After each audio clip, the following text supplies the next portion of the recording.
Second semester minor Hindi के exam में कुछ ही दिन बचा हुआ है और अभी तक आपने माइनर हिंदी में कुछ नहीं पढ़ा है तो इस वीडियो को आप ध्यान से देखिए, क्योंकि इसमें हम आपको 5 मोस्ट इंपॉर्टेंट टॉपिक बताएंगे जिसे पढ़ के आप न केवल पास हो सकते हो बल्कि आप अच्छे नंबर भी ला सकते हो।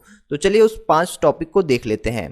तो पहला मोस्ट इंपॉर्टेंट टॉपिक है देवनागरी लिपि और उसके महत्व से क्वेश्चन बन सकते हैं, जैसे कि हिंदी भाषा को किस लिपि में लिखा जाता है, तो आपका आंसर होगा देवनागरी लिपि में। या फिर हमारे देश की राष्ट्रभाषा क्या है, ये तो बहुत सिंपल क्वेश्चन हो गया। ठीक है, इस तरह के क्वेश्चन इससे बन सकते हैं।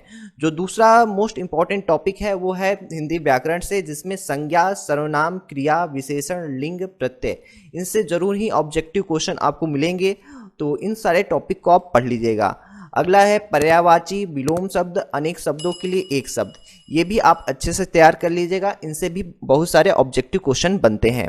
जो चौथा मोस्ट इंपॉर्टेंट टॉपिक है वो है संधि, समास, मुहावरे और लोकोक्ति एवं कहावतें। ठीक है, तो ये भी आप जो है अच्छे से तैयार कर लेना। और आखिरी मोस्ट इंपॉर्टेंट टॉपिक है कंप्यूटर का हिंदी में महत्व, जिसमें आपसे हिंदी टाइपिंग से रिलेटेड, ओसीआर से रिलेटेड और गूगल स्पीच, आप जानती हो आजकल जो टाइपिंग हम लोग करते हैं बोल के टाइपिंग कर लेते हैं, गूगल स्पीच से रिलेटेड पूछा जा सकता है। या फिर आपको कई सारे जो है लर्निंग वेबसाइट हैं, जैसे ई ज्ञान कोश, इग्नू हो गया और ई पाठशाला हो गया। तो इन सारे जो है स्टडी वेबसाइट्स को आप जरूर याद कर लेना कि कौन कौन से पढ़ाई के वेबसाइट हैं, तो इससे भी क्वेश्चन ऑब्जेक्टिव पूछे जा सकते हैं। तो ये जो है 5 मोस्ट इंपॉर्टेंट टॉपिक जिनसे जो है आपके एग्जाम में क्वेश्चन आएंगे ही आएंगे। आप इसे नोट कर लेना और इसे अच्छे से पढ़ना, इसके बाद ही कोई और टॉपिक पढ़ना।